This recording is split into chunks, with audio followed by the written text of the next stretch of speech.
bonke ibhodi yonke district ibingelele omama amakhosikazi okulekelela sibingelele obaba sibingelele intombi nezifisi. Haleluya.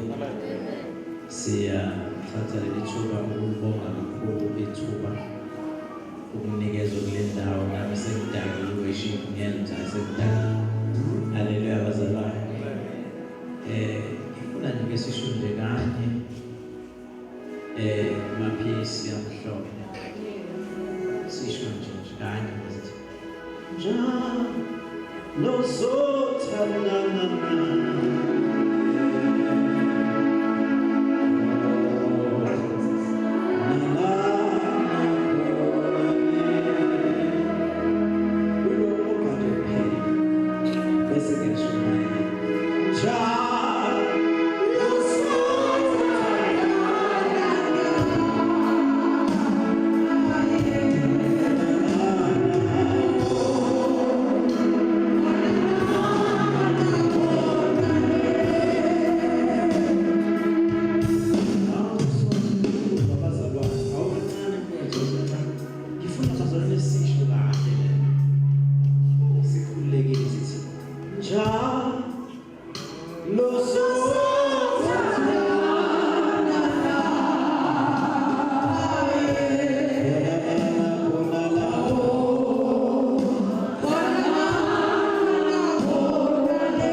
bese siyathandaza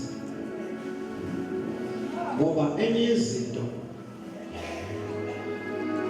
kulesikhathi samanje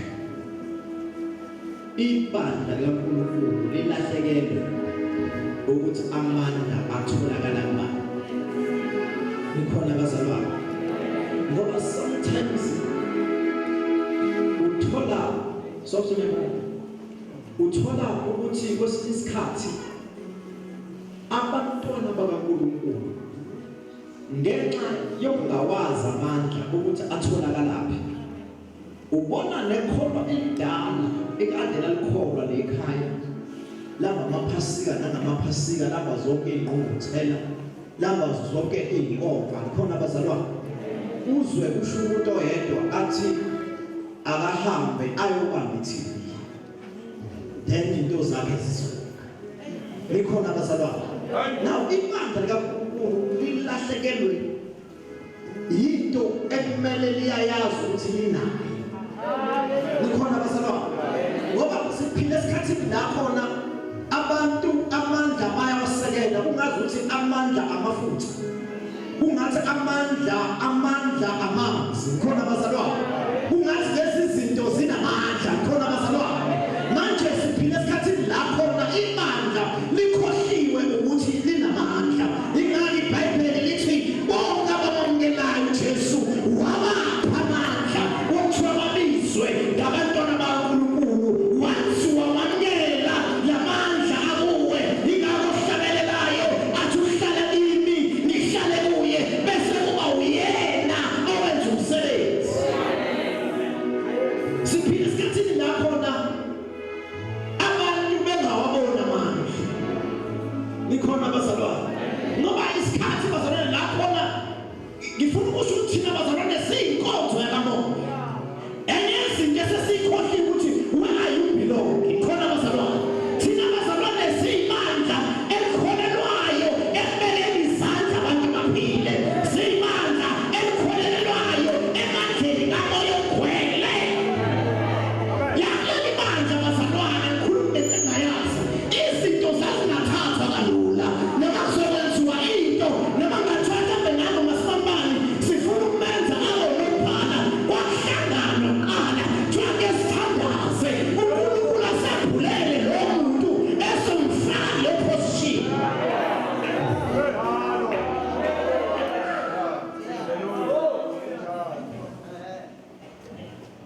lesikhathi samanje sishintile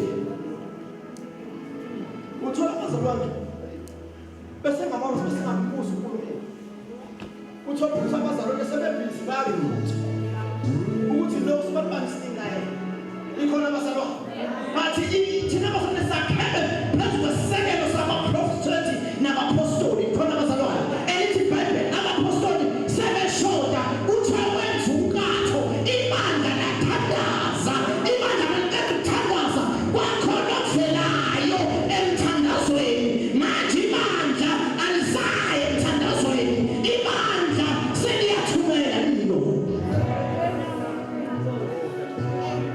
namhlanje ngifuna ukukhuluma ngamandla awufuna bese sithandaza ake sifunde incwadi yezenzo chapter 1 verse 8 akufundele ofunda kahle bese sithandaza Izenzo chapter 1 verse number 8 kodwa nizakwamukeliswa amandla umoya ongcwele esefikile phezu kwenu nibe ngofakazi bami eJerusalema naseJudiya lonke naseSamariya kuze kube sekugcineni komhlaba amen la sifunda khona bazalwane uLuka lo obhala lencwadi yezenzo incwadi yezenzo enye incwadi kakhulu ereflecta impilo yebandla iphinde ireflecte impilo kaKristu nebandla likhona abazalwane incwadi yezenzo inalento yokuthi ayinalo igama elithi amen elisho ukuthi ke kusho ukuthi incwadi ekhuluma ngokuqhubeka kwemisebenzi yabapostoli likhona abazalwane na uLuka mebhala lencwadi ke ubhalela umzalwane uTheophilus why ebhalela uTheophilus ngenxa ukuthi uTheophilus wayefuna ukumcacisela ngendaba yesalvation khona abazalwane efuna futhi ukumcacisela ngendaba kaKristu khona abazalwane ngoba kahle kahle bazalwane indaba kahle yayingapheleli kuJesu engekho uKristu likhona abazalwane ngoba uKristu wayesho ogojiweyo ngamanye amazwi igama elithi Kristu lalivela ezulwini akulona igama elaqhamuka emhlabeni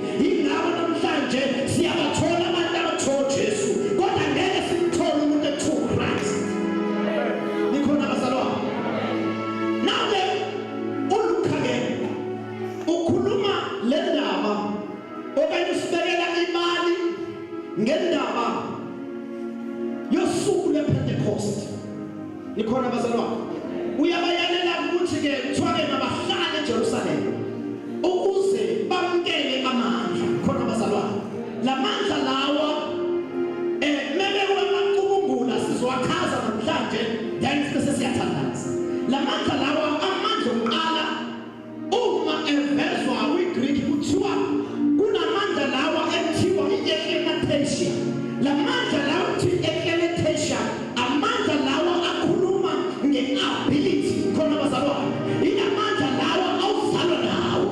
Ingakho bebhala uMshumayeli athi lokhu isandla sakho esifumana ukwenza wezisise. Ngamanye amazwi usuke kusebenza lamandla. Alibonga igama lenkosi. Ingani ibheke kwenye indawo melikhuluma lamandla lithi uNkulunkulu uyobusisa imisebenzi yezandla zethu. Ngamanye amazwi uNkulunkulu ungenelela la khona ukhona wena la khona wenzele khona. Nikhona bazalwane, nikhona bazalwane. Ngamanye amazwi bamselele awuhlalanga wathi uyacula phela, kodwa khona isitepo sithathile wangena estudio. Bese studio bese uNkulunkulu uzobusisa imisebenzi yezandla zakho. Nikhona bazalwane, lamandla lethi eklemethesia, lamandla lawa iwona lawo siwatholayo. Lithi iBhayibheli uNowa wayeseneminyaka almost 500 years wathi uNkulunkulu manakhe umkhumbi. uNowa wayesemdala kakhulu, kodwa uNkulunkulu ngeke ukuthi wabona the ability Noah ukuthi kukhona into angakwazi ukuyenza. Alibonga igama lenkosi. Namhlanje ngizokhuthaza abazalwane ukuthi uNkulunkulu zikhona izinto ongakwazi wena ukuzenza. Alibonga igama lenkosi. Asithandazi phela kwesinye isikhathi. Manje kwesinye isikhathi sifuna umsebenzi, fanele sibhale i-CV siyo-aplaya. Alibonga igama lenkosi. Yini eyenza lokho? Because uNkulunkulu usinikile the mind, uNkulunkulu usinikile the ability ukwenza lokho. The very same power labenza i-declaration iyona le eyasetshenziswa uDokas. Nikhona bazalwane, uDokas lithi iBhayibheli wayethungela abantwana bakhe. Nikhona bazalwane, wena i-ability yokuthungana bazalwane impahla. Lithi iBhayibheli ke wafika isikhathi lapho shuthi lamandla kukhona la khona aphinda akhulumele khona la wena songasakwazi ukukhuluma khona. Nikhona bazalwane, lithi iBhayibheli ke uDokas esezenzile impahla zakhe ebathungela abantu kwafika isikhathi la khona edlula emhlabeni. Khona bazalwane, lithi iBhayibheli ibandla lamkhulekela. Isizathu salokho labese labiza uPetro lakhala lathi bheka Petro, le impahla esifakile zathungwa yilosifazane. Alibonga igama lenkosi. Ngamanye amazwi lamandla kuthiwa eklemethesia yamkhulumela yamvusa ngisho nasekufeni. Alibonga igama lenkosi. Yingakho iBhayibheli lithi ukukholwa ongena msebenzi ufile. Lamandla lawa iwona la athi ngala ukuthi thina ingathi iBhayibheli lesandla sakho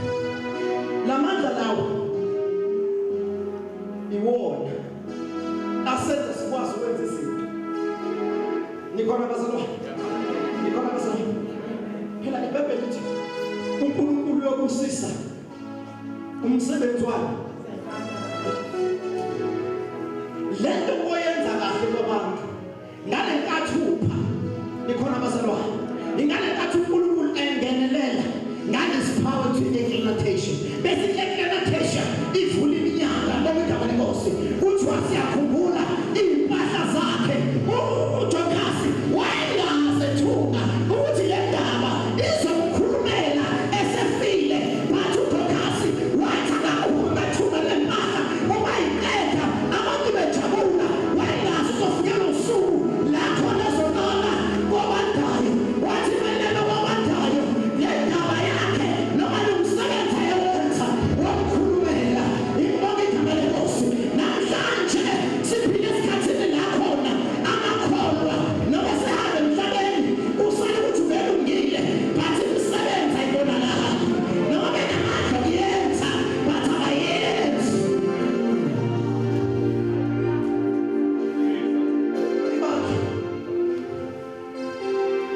Liselfish. Now ngingamnyekelela umuntu usikhona nabemthayi ubona nami ngasebenza kanzima naye kumele afana ndlulelana nawe. Ayibonge igama leNkosi. Siphila esikhathini lapho ilanguage yethu ingahluki nabasezweni. Nikhona abasalwane siphila lesikhathini lapho abasezweni ba-oppressana bodwa bacindezelana bodwa. Libandla kaNkulunkulu liphethe this mentality yasezweni yoku-oppressa abanye.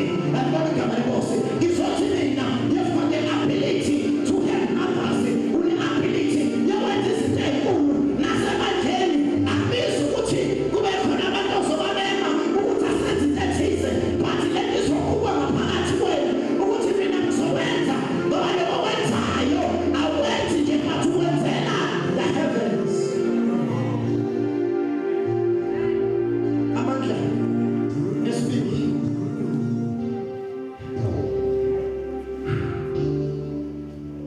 Lamandla esibili ungathanda kakhulu ngoba iwona lamandla lawo abazalwa nabantu izinto bekwazi ukukhuluma. Bathi exousia ilamandla lawa abathi amandla e-authority. Nikhona abazalwane lapho uzokhuluma izinto oyifunayo, hayi uzokhuluma izinto oyibonayo. Ngoba lapho uma ngabe ukhuluma izinto oyifunayo, uma ngabe ukhuluma izinto oyifunayo zizokwenzeka, but okhuluma eyibonayo zizongenzeka ngenxa yokuthi kozibonayo kwesinye isikhathi uzobona ukuthi there is a mountain before you. Ayibonge igama leNkosi. Kwesinye isikhathi kuyafika isikhathi la khona ube discourage uthi abantu kade lento babeyithandazela ugcine ungasayithandazeli ngenxa yokuthi ubuka abantu ukuthi babeyithandazela, but la mandla bathi iwona e-authority. Ayibonge igama leNkosi. Iwona la mandla akhuluma uJesu ebona uPetro. uPetro ebona uJesu uthi uJesu Petro woza ngamanye amazwi uthi wena Petro isho the-authority. Ayibonge igama leNkosi. Ngifuna ukusho ukuthi nasekhaya lakho noma iy'ngane zakho seziqediwe ihunga noma iy'ngane zakho sezingalaleli, but namhlanje phindela ekhaya uyokhuluma this power i-exousia uthi laba baprofethi laba nezinto ey'nkulu engekebona. This power bathi lamandla lawo amandla e-influence. Iwona lawa akhuluma kuJohn ukuthi uMatthew 28 wathi hambani ezweni zonke nenze abafundi. Nikhona abazalwane namhlanje abazalwane bashela ngisho ngamendlela leteksini uyahlulela ukumbuza umuntu ukuthi uyazana yini uJesu. Nikhona abazalwane but at the same time sinawo lamandla simunini oku-influence izwi. Nikhona abazalwane babhizi bakhala ngohulumeni, abazalwane babhizi ngezinto ezenzakalayo emhlabeni, but abazalwane abasithathi istendi sabo ba-influence izwe balitshela ukuthi khona inkomo engobiswe ukhona wethu. Sizelwe ngembewu engafi, sizelwe ngembewu engabuni. Sizelwe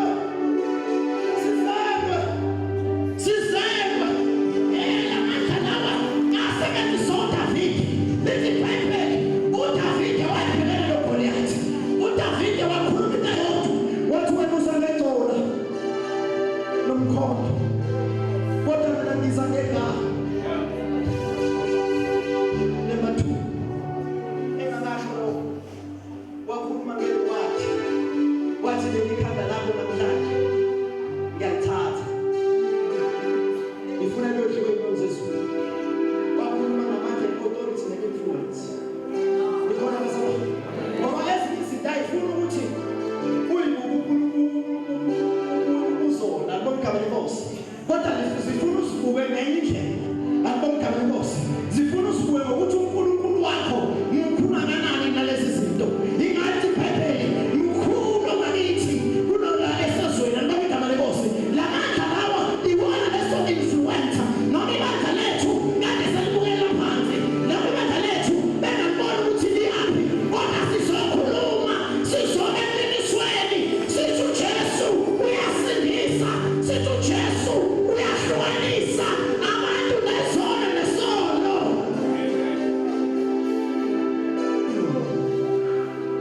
Lamandla influence.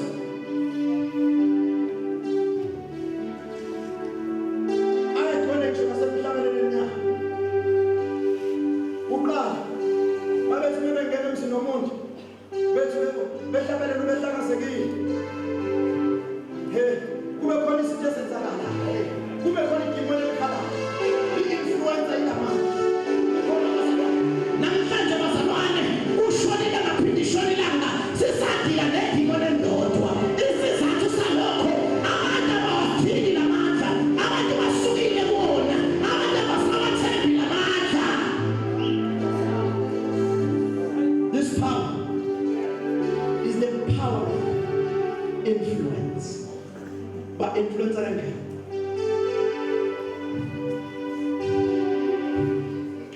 Uyokhuluma bakulalela. Into esho koyilalela. Lapho nabehlezi khona bathi ngoba sebeqoqile bathi kodwa bengasesithola uluvo la masibambana. Ngenxa ukuthi lo masibambana akahambi yedwa uhamba namandla influence. Ikhona abazalwane. Lamandla influence enza izinto ezinkulu. Lamandla influence enza ukuthi abantu akade bebuwela phansi bakuwe ngenye indlela. Alibona igama lenkosi. Lamandla influence iwona lawa abonakala kuHana. Alibona igama lenkosi. Wakhuluma nge-influence, wakhuluma nge-authority. Wathi mama lenkosi unganginika lo mntwana wesilisa ngiyamthatha ngihambe naye ngimbeke ethempelini. Wayeshilo kungekho lutho kodwa wakhuluma nge-authority. Amandla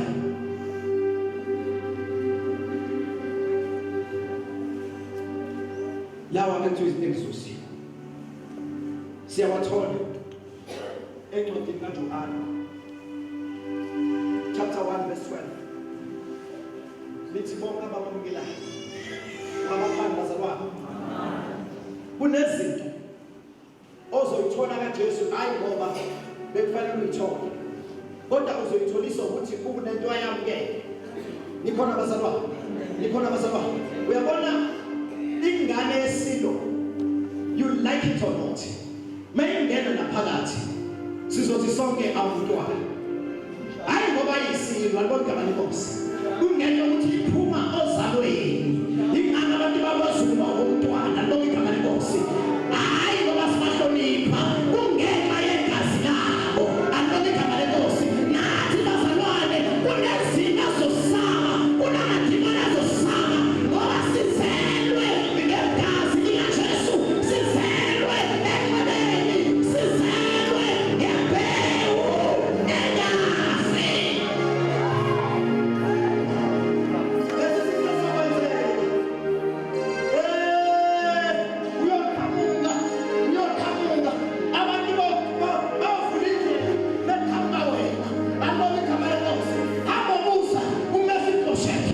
Lithi iBhayibheli uMefiboshethi wayesezweni laseLodibhari, kodwa bese eqhamuka kuthiwa wafika egibeli hashi bemkhrawuna ngoba esumandla namandla influence. Angaphezulu influence yabantu.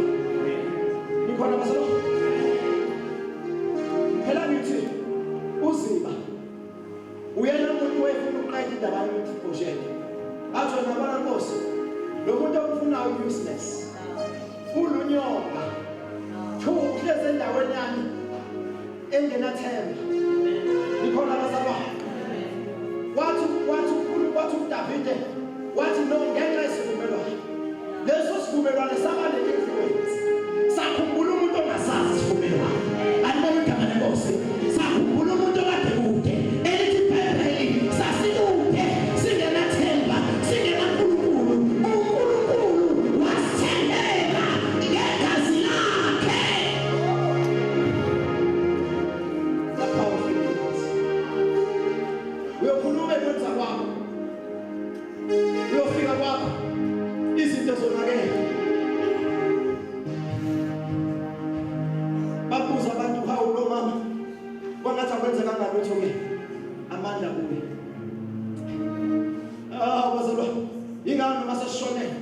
basole sihlabelele sithi asibone umuntu olingana naye.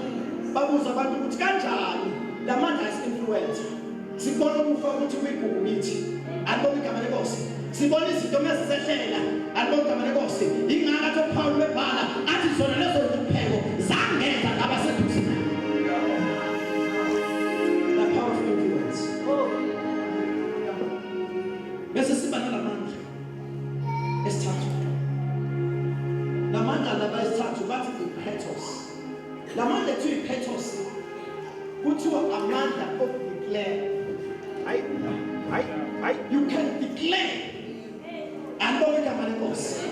Mengabe udeclare into engekho uyenzile. Nikhona bazalwane. Iwona lamandla bazalwane elithi izwi kaNkulunkulu indoda efana nathi iziphuthu njengathi yanisilanga uJoshua wabonela uJoshua ukuthi akwazi ukuba iziphi ebusuku wathi lona mhlanje ilanga lime ngamandla e-declaration wamisa emkhatheni lithi iBhayibheli leyo ndaba ayikho indaba eyenzeka emhlabeni njengaleyo ngenxa yamandla e-declaration e-the Church of Pentecostal Baptist Church.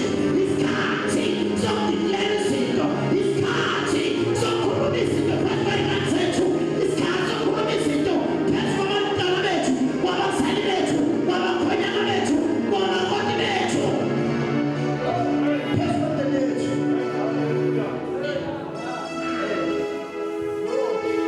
Noma ngabe kade wazi ukuthi ekhanda kwakho baze bafa bengelutho, kodwa udeclare ukuthi hayi kwagcina lapho kodwa mina phela iBhayibheli lithi umuntu eKristu Jesu kwisigaba esisha obakudala kuyadlula bese kuvela okusha. Now it is the time bazalwane sizodeclare ngaleli bandla. Leli bandla lizophalama, leli bandla lizokwasiwa iSouth Africa yonke.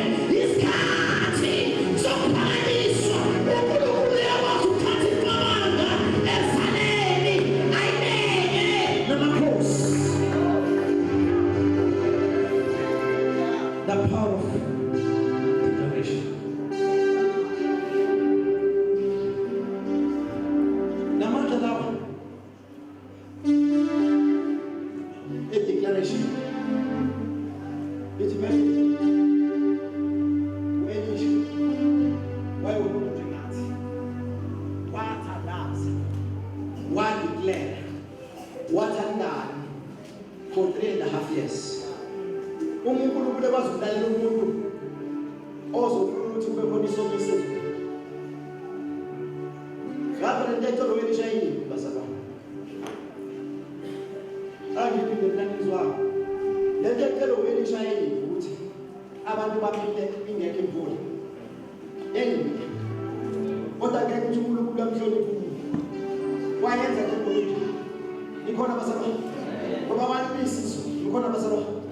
At the same time futhi uma selibuyisi uthumela uprofeti ukuthi akahambe, uthumela inceke yakho uthi ayihambe iyobheka ngasemfuleni. Khona bazalwane ithi le ngeke ngibona isandla, ngibona ife likangesandla. Ikhona bazalwane wadeclare kwabantu bathi yabona mekunjalo sho ukuthi kuza umdumo wemvula. Kunezinto bazalwane ezidingathini ukuthi siyimele ngeenyawo zethu sikhulume bese siyaqala zenzeka. Nikhona bazalwane abafundisi bazokutshela ukuthi sike sifike esontweni bengekho bonke mhlawumbe linetha behlezi emakhaya,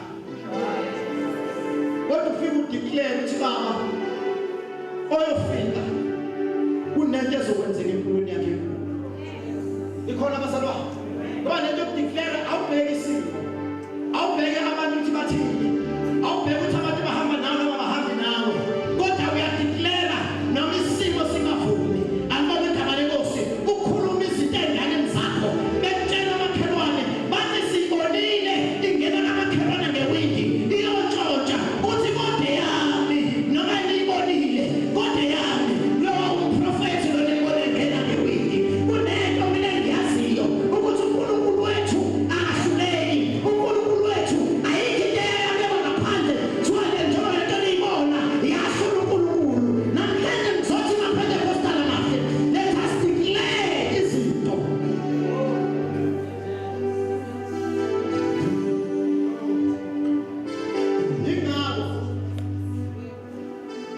nichazwa ukuthi abantu banitshela ama-ID number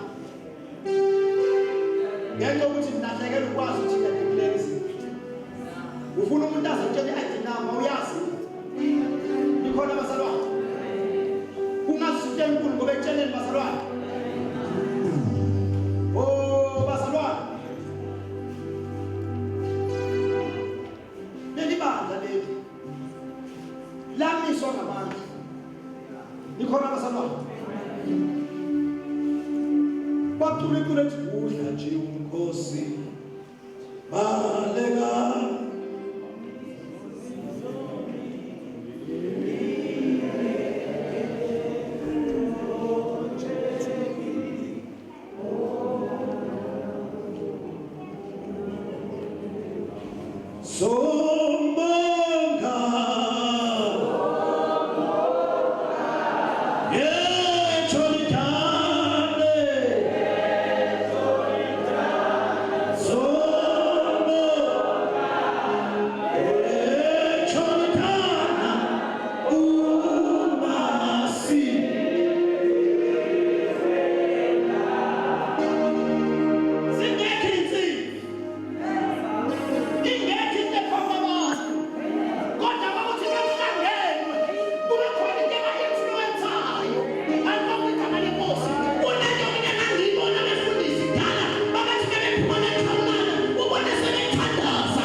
lamandla lawo bathi ke S4 sesidlulile ngePaul ukuthi Kratos bathi amandla ekuthiwa idunamis bathi ke uhlangana amagama amabili eliqhamuka kuDynamo alibogama lenkosi elisho isikhushuzi nikhona bazalwane lamandla lawa angena la ungangena khona nikhona bazalwane lamandla lawo iwona lawo avusa uKristu kwabafileyo nikhona bazalwane ithuna zange kwazi ukukhonela bathi ithuna lahluleka ukugcina ngenxa yalamandla alibogama lenkosi now there is some power energy pepeni uLazarus senuka sezizini insuku wayefuswa kwabafileyo wayefuswa yini wayefuswa ilamandla befusa afusa abafileyo tumhlabele lokudala le ndaba ihamba njalo ifusa abasefeni yena lethi ivuselele alibonga igama lenkosi lamandla lawa ekuthiwa idunamisi iwona lamandla lawa uJesu elithi eBhayibhelini babebuzana bebheke eMawusi bebuzana ukuthi hayibo kuzokwenzeka njani ngathi lithi iBhayibheli sebehleli phakathi kuvalwe iminyango kuvale namawindi wathola ngale phakathi kwabo wathi ukuthula makube yini alibonga igama lenkosi ngoba lamandla akadingi ufundela indoda ethize umnyango alibonga igama lenkosi kodwa wena uzela wena ingakubhala amaHebheru wathi thebelekela selakhiwe kimi ngaphakathi lamandla lawo asebenza ngendlela ehlukile iwona lawo adala into engekho zibe khona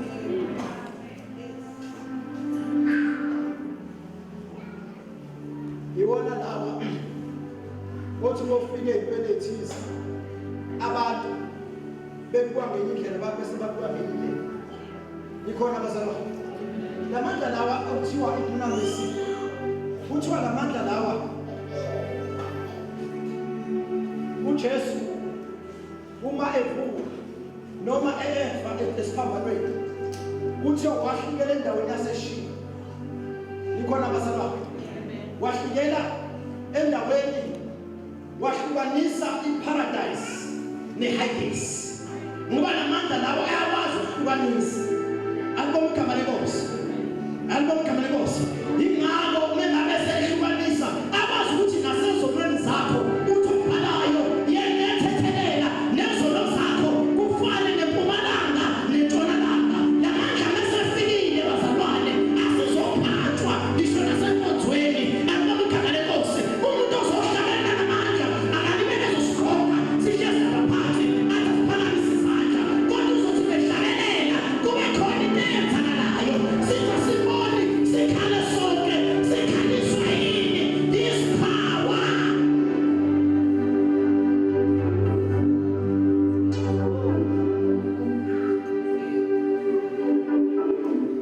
indoda eyamkhulisa evangelini yathi uyabona umfana kaSosini moya phambi kwabazalwane iba inkonzo wena kuqala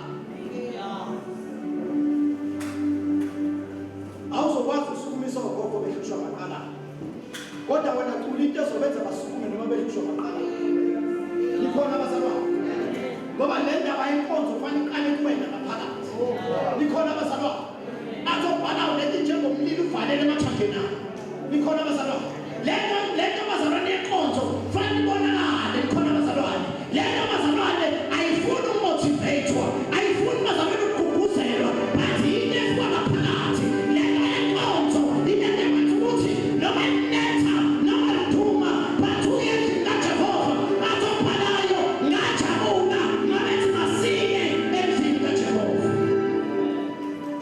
akhona lamandla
I want to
khona ozinamandla akaze ngahlangana noJesu angazi uJesu anemazi ewe ngiyazama inkonzo kodwa angazani nayo ukhona ongakusiza namhlanje akhona namandla azofika kuwe Michael Shojalo ukuthi mina ngaphambili sothandaza Jeshe siqede bazalwane sothandaza lapho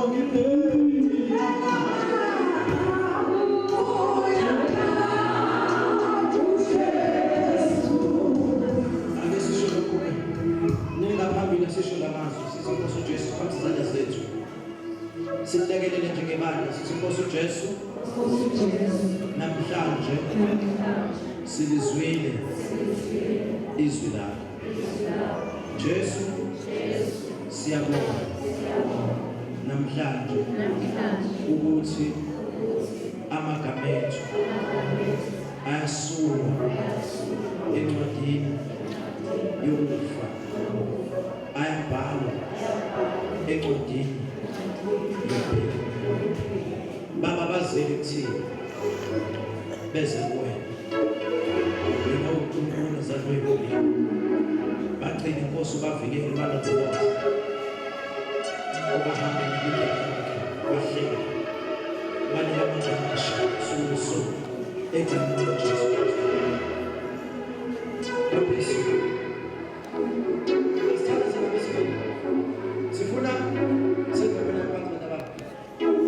sifuna mina bazalwane sizotesta namandla akhona namandla msuku akhona mina ngiyawezwa athi ngizophelelwa manje leliwe ngizophelelwa ithemba I'm very discouraged empilweni yami uma bekhona abanjalo bamsenda sakho lakhona sisanazi